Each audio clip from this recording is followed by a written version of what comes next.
আশ্রমের গেট খুলতে এখনও ঘণ্টাখানেক মতো সময় বাকি, তাই এদিক ওদিক ঘুরে বেড়াচ্ছি। আর খাবারের দোকান দেখলে কার না খিদে পায় বলো? এদিক ওদিক দেখছি আর এটা ওটা কিনে কিনে খাচ্ছি। টাইম পাস তো করতেই হবে, কিছু একটা করে তো সময়টা কাটাতে হবে, তাই না? অবশেষে গেট খোলার সময় হয়ে এসেছে আর সবাইকে লাইনে দাঁড়াতে দেখে আমরাও দাঁড়িয়ে পড়লাম। মেন গেট খুলে দেওয়া হলো আর আমাদের লাইনও খুব দ্রুত এগোতে শুরু করে দিল।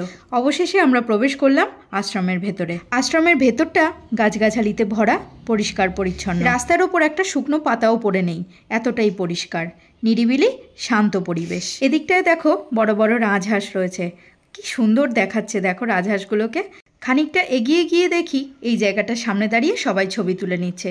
আমি বা বাদ যাই কেন? মা দশভুজার একটা মন্দিরও রয়েছে এখানে। শারদীয়ার আগেই মায়ের দর্শন তোমাদের করিয়ে দিলাম। আরও খানিকটা এগোতেই দেখি ছোট ছোট মেয়েরা দোলনা চড়ছে। সবাই সবার মতো করে সময় কাটাচ্ছে এখানে। তবে কেউ একটা জায়গায় কিন্তু বেশিক্ষণ ধরে দাঁড়িয়ে নেই। হাঁটতে হাঁটতেই এই সব কিছুকেই আমরা সবাই মিলে উপভোগ করছি। বেশ ভালো লাগছে। সব কিছু যেন সুন্দর করে সাজিয়ে রাখা আছে। শুধু সাজিয়ে রাখা বলে না, এগুলোকে যত্ন সহকারে সাজিয়ে রাখা আছে। কোনো মূর্তি বা স্মৃতিসৌধের গায়ে কিন্তু এক ফোঁটাও ধুলো পড়েনি। এতটাই যত্ন করে রাখা আছে এখানে প্রত্যেকটা জিনিসকে। এখন চলে এসেছি একদম মেন মন্দিরের সামনেই।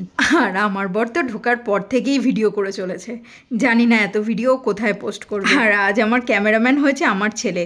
অনেক অনুরোধ করার পর আজকে ফোনটা একটু ধরে আমার ভিডিওটা করে দিচ্ছে। আমরা মন্দিরের ভেতরে পৌঁছে গেছি ঠিকই, কিন্তু বন্ধুরা এরপর কিন্তু আর ক্যামেরা অ্যালাউ নেই, তাই ভেতরটা তোমাদেরকে আর খুব ভালো করে আমি দেখাতে পারলাম না।